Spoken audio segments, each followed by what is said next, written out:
Alright, so we're out here on Treasure Island again, and we're testing out a new frame that I just got my hands on. It's a Holybro Shuriken X1 frame. So it's a straight up X frame, has an integrated PDB, flight controller, OSD, kind of all-in-one guide down here, VTX as well. Similar to what Armitan did with their F1.4 and F1.5 frames, where it's kind of built into the frame and it's a structural element. That's one thing that kind of concerns me about this frame, is that all the components are kind of structural and keeping the frame together. So in a hard crash, you might actually damage the components, which happened to me on my Armitan frame. So I just did a couple flights on this guy, and I noticed that the arm, the carbon fiber is already fraying on this one. But I mean, other than that, you know, the build quality of this thing is amazing. It feels really rigid. It feels like a tank. My only concern is the quality of the carbon fiber. But other than that, this thing feels really solid. I love the camera protection. Also comes with a GoPro Session mount. You can fit a Session or Hero 5 on here as well. There's mounting brackets in there. So yeah, I love how the GoPro kind of sits in here. It's nice and protected and solid. I'm digging the antenna mounting situation here. So what I just did is I compared these two rated flies, the Holybro Shuriken and the Diatone Crusader GT2. As far as the wheelbase, they're about the same. Tested them both on the Dow Prop Cyclone props and Tattoo R-Line 1550s. The one thing, you know, I was a huge fan of this Ready to Fly frame for a while, but over time I kind of fell out of love with it because I kept breaking FPV cameras. There's no protection there. So yeah, the camera is pretty much just exposed right there, unlike with the Shuriken where it's inset, and it's gonna be pretty hard to break that guy. Another thing about the Diatone is that the components, the VTX and the flight controller I've had issues with. I've fried a VTX sitting on the ground just tuning it. It tends to overheat pretty easily. It's kind of tucked in there and the stack's pretty short. Another thing is kind of the antenna mounting situation, which is okay, but I've chopped a few antennas with this guy. Not a big deal.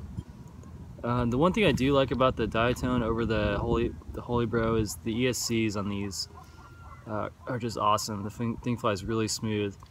But the Holybro comes with a T-Motor F40, 2600 kV. Feels like it's got a little more pop, a little more power. It did a little bit of tuning, but you know, not too much, and it feels good. One thing I wish it came with was like a 2.1 or a 1.8 lens. I don't know why these Ready to Flies come with 2.8 lenses. Like, no one flies those.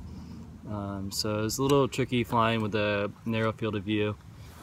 Unfortunately, I didn't have my GoPro today, so I'm gonna try to get some GoPro footage tomorrow, charge up some more batteries. But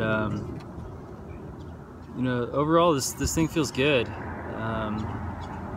You know, if you don't have time to build a drone, you just want something ready to fly out of the box, these are both good options. But durability-wise, I mean, the Diatone Crusader is 5mm carbon. It's a little bit thicker. It's going to be a little bit more crash friendly. That said, your camera's exposed and you will break cameras if you're crashing, if you're a new to flying. So this might be a better option with the camera protection. And you know, if you're flying out in a field, you're not going to be smashing carbon. I'm flying over here around shipping containers and cement. So if you're a new pilot, chances are you're probably going to be flying a little more forgiving place, hopefully. But I'm going to, you know, this guy also has VTX channels on the rear, so it's pretty cool. It shows you your band and your channel, and it has addressable LEDs on the back, which is really cool.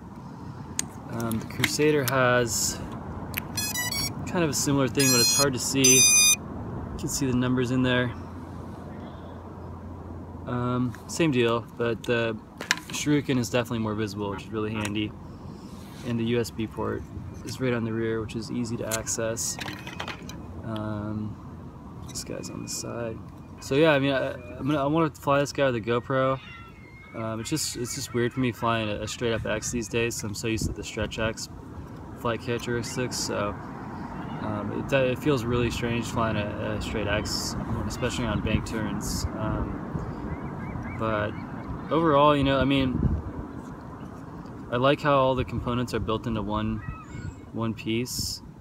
And if it's durable, then that's awesome and it lasts. But if something goes wrong on this board, you're gonna have to replace the whole thing, which I guess for a new pilot is probably easier than figuring out what's wrong with one thing. But that's what's kind of nice about the Diatone, is that the components kind of stack, so you can replace the VTX if you have to. So yeah, we're gonna get some GoPro footage going and do some freestyle, and hopefully I can get a new lens on this guy tomorrow and get some more footage for you guys.